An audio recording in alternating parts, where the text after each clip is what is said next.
So like, did you grow up on the side of town with Mo3? Like, what was your connection to where you knew you had to cast Mo3 in 2015 from what the story I heard? You know what? Mo3 had bumped into me. Rainwater brought him by the house. Shout out to Rain. Rain had brought Mo3 by the house, and we talked about the whole movie thing and all that. And he said he would do it.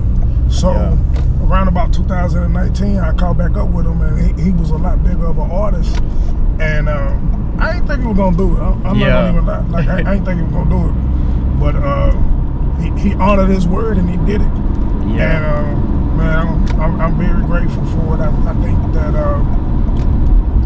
that he did his thing, and we was able to kind of extend his legacy. Man, you know for real, cause man, on film, it's living forever, man. And it's like he didn't overact. It was just like the perfect part for him to me. It was like he didn't have too much, too big or too little of a role.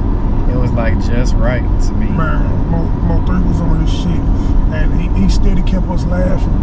Yeah. He steady kept us laughing, but he took it very seriously, man. I'm grateful for that, because a lot of people get into this and they just want to be a star. They don't really understand the work ethic that goes into it. You know what I'm saying? And he took it very seriously. He was always on time for rehearsals and table reads, and on set when it was time for call times and all that. So that's what's up. Yeah, I'm grateful for that. Yeah, and so if you knew way back then you was gonna cast them, like, did it take you? Were you starting to write the film like way back then, or you just knew you was gonna write a movie, or that? Cause I guess you had just already did the pt.2 movie. Did you just know, okay, my next movie I gotta have Mo3 in? Is that how it worked, or?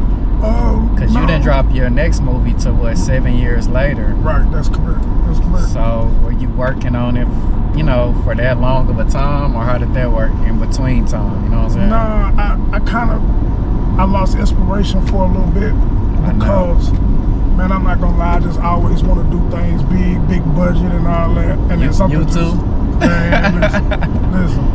And I was like, man, let me get my ass up, and I just had an epiphany one day. I said, man, let me get my ass up and do this movie. Yeah. Well, the conversation I had with Mo3 was in the past. You know what I'm saying? So that's why when I caught up with him, I didn't think he was gonna do it, because so much time had passed by. He went on and did it, and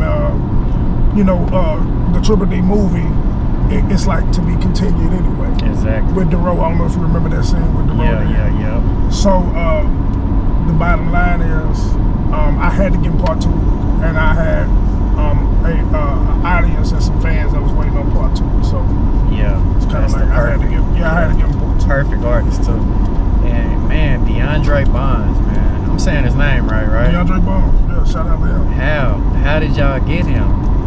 Man, hey, it's funny you asked that. So we was done with the movie before we had ever shot that scene. That's crazy. And I got the right call. My guy was in LA. He was like, hey, do y'all still want DeAndre Bonds? And knowing that we done with the movie, I was like, yeah. So what I did is I rounded my team up, and we went out to LA to shoot that last scene. Man. And they was telling me, they was like, hey, E, don't fuck the movie up. It's already good. It ended good. We trying to do some extra shit. Yeah. Don't fuck it up. And it couldn't have come together better, man. Man, Shout out to DeAndre. Yeah, I'm anticipating. That made me anticipate, like, okay, now I got to see the next one. That made me anticipate the next one for sure. For sure. Yeah. Who are some directors you looked up to, man? Give me your top directors if you got some. Quentin Tarantino, the style. You know what I mean? The style. Yeah. John Singleton. Okay. Just because he does his best to try to keep the culture alive. Yeah. It's a few directors that I really fuck with. Yeah. So with that note, since you brought up John Singleton, you got to give me the hood classics. Give me the top hood classics, man. What top hood classic movies we going with? The first thing that come to mind is Baby Boy. Man. And Baby Boy was dope because And we don't gotta go John Singleton. Just give me any, you know what I'm saying? Oh, okay. But you know, since we talking about John Singleton, like Baby Boy, I like the whole West Coast culture that he kept in there. I thought that was dope. One of my favorite movies right now is Django. So we was talking about Quentin. Okay. You know what I mean, Django. Yeah. That was one. You consider that a hood classic though? Oh, hood classic. Yeah, just give me hood. Just give me hood classics. Hood classics. Okay, so the Boosie movie, not. Oh wow, man, that's a good one. I want. What was the first one? Was it My Struggle? Was that what the first one was? Remember, but the one he did with Webby, the Boosie movie he did with Webby. Yeah, I don't remember. I just know like the Boosie movie. That probably was like the website. Yeah. I like baller blocking. Man, ooh, you taking it back. Okay, I like that. Baller blocking. Oh wow. Okay.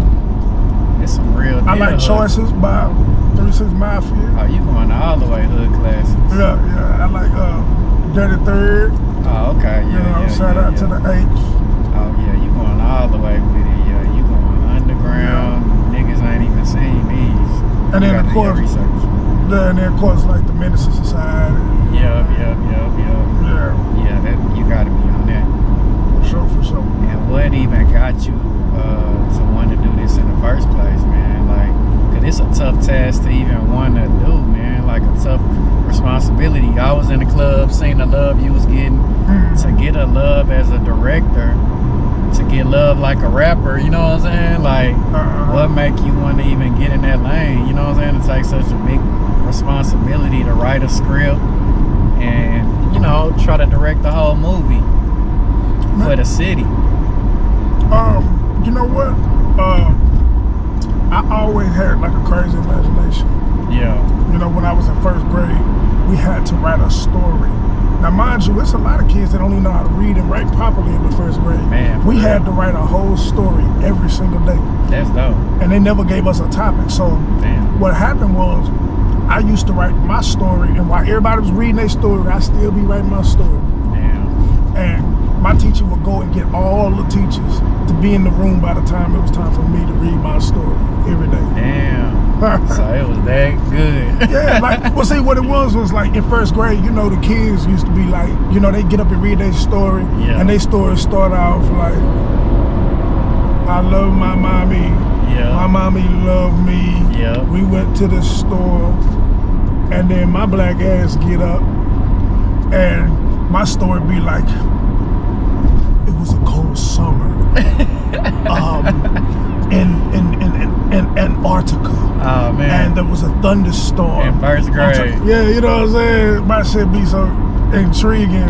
And the teachers used to just line up to hear my stories. But I always had like a vivid imagination, and I want people to see the world from my viewpoint. Yeah.